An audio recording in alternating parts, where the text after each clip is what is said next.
Assalamualaikum warahmatullahi wabarakatuh.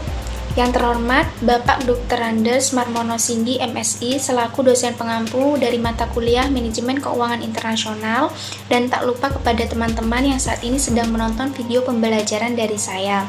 Perkenalkan, nama saya Ruza Masruroh, NIM 220810201278 dari jurusan Manajemen Universitas Jember. Di sini saya akan menyelesaikan tugas ujian akhir semester dengan membuat video pembelajaran tentang materi country risk analysis.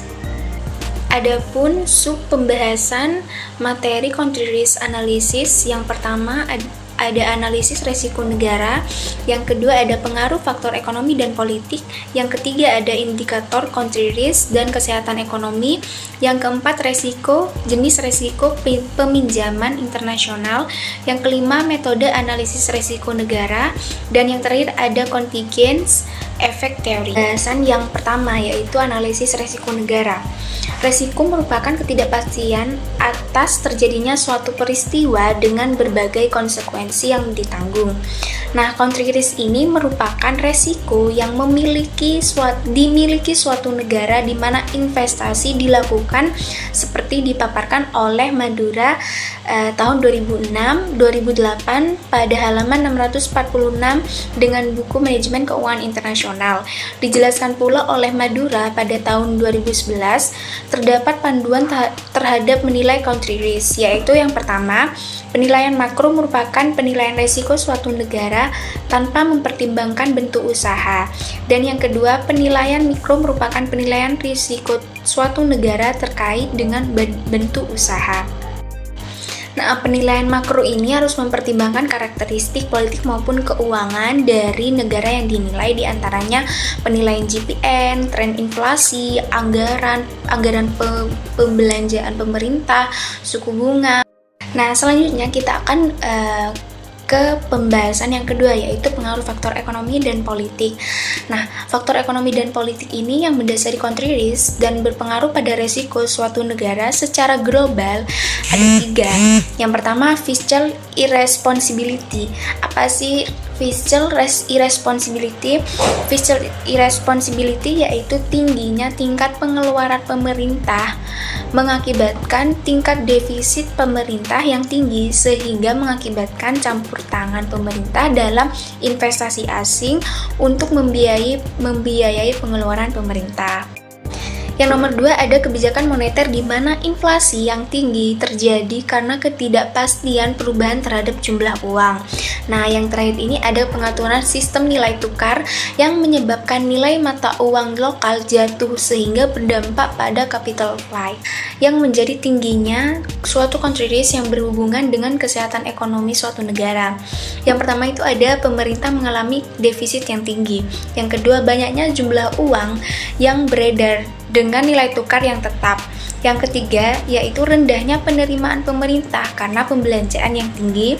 Dan yang keempat, adanya pembatasan perdagangan dan dengan pengaturan harga.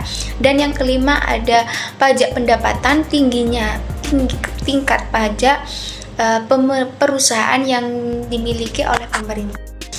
Nah, sedangkan kesehatan ekonomi dilihat dari beberapa indikator positif, di antaranya yang pertama, penyesuaian antara insentif dan risiko yang dihadapi, yang kedua, legalitas untuk mendorong perkembangan pasar, yang ketiga, fleksibilitas regulasi yang sederhana, yang keempat, keterbukaan ekonomi, dan yang kelima, kestabilan makroekonomi. Beberapa jenis risiko peminjaman internasional, di antaranya menurut Ronald tahun 2002. Yang pertama, risiko kedaulatan. Nah, risiko kedaulatan ini yaitu kelayakan kredit yang didukung oleh kemampuan dari suatu negara untuk membayar hutang luar negerinya. Nah, yang kedua ini ada resiko durasi, yaitu jatuh tempo dan jadwal pembayaran dari waktu ke waktu. Produk jangka pendek dipertimbangkan kurang beresiko dibandingkan mereka yang memiliki jangka waktu yang lebih lama. Ini karena bahwa durasi lebih lama secara kumulatif terkena lebih besar resiko pasar dan negara tertentu. Nah, yang ketiga ada resiko counterparty, yaitu resiko yang berkaitan dengan kemungkinan bahwa salah satu pihak dalam kontrak gagal untuk dilakukan. dilakukan, seperti ketika rekanan tidak dapat menyelesaikan atau tidak tersedia. Maksudnya tidak bersedia itu karena penipuan, moral hazard, atau biaya tinggi. Maka akan dilakukan sesuai dengan syarat peminjaman dan ketentuan sehingga akan membutuhkan restrukturisasi.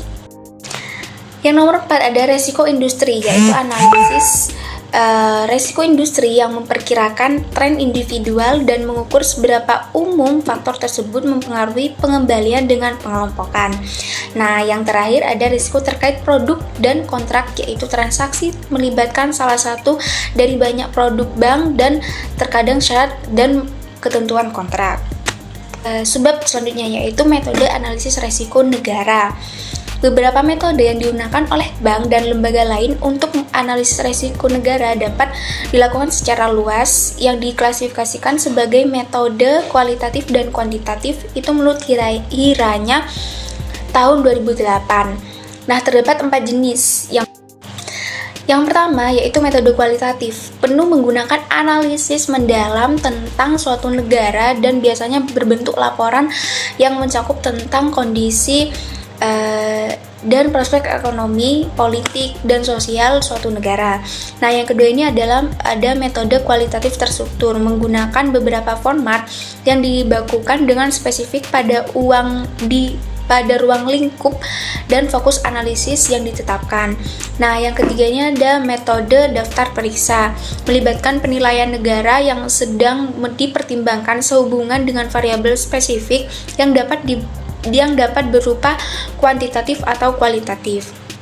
Nah, yang keempat ada metode kuantitatif, digunakan untuk menangani berbagai masalah terkait risiko negara yang dapat berguna untuk membangun hubungan antar faktor politik, ekonomi, dan keuangan.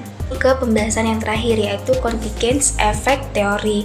Ini dipaparkan oleh Rohman pada tahun 2008. Nah, teori ini dalam beberapa kasus banyak dipaparkan pada penerapan bidang ekonomi, dan saat ini contingent sudah dapat luas pada segala aspek kehidupan secara sosial, budaya, dan agama, hukum, ekonomi, yang mana manusia harus bergerak cepat dengan waktu untuk dapat mengakhiri bencana wabah pandemik ini sehingga tidak menimbulkan keterpurukan dalam ketahanan suatu bangsa. Nah, terdapat 3 definisi tentang contingent effect seperti dijelaskan oleh Yang tahun 2002. Yang pertama itu ada dampak penularan dapat ditransmisikan melewati lintas batas negara baik kondisi normal maupun krisis. Nah, yang kedua terjadinya korelasi yang signifikan antar negara melalui perbedaan fundamental suatu negara, dan yang ketiga menghubungkan kontagion dengan suatu kondisi negara meningkat selama periode krisis dibandingkan dengan korelasi pada periode perekonomian normal. Kita sudah berada di subbab pembahasan materi terakhir dari Contreras Analysis. Terima kasih kepada teman-teman yang telah menonton video pembelajaran dari saya. Mohon maaf jika ada kata atau materi-materi yang mungkin terlewatkan atau mungkin salah. Mohon maaf. Dan terakhir saya ucapkan terima kasih. Wassalamualaikum warahmatullahi wabarakatuh.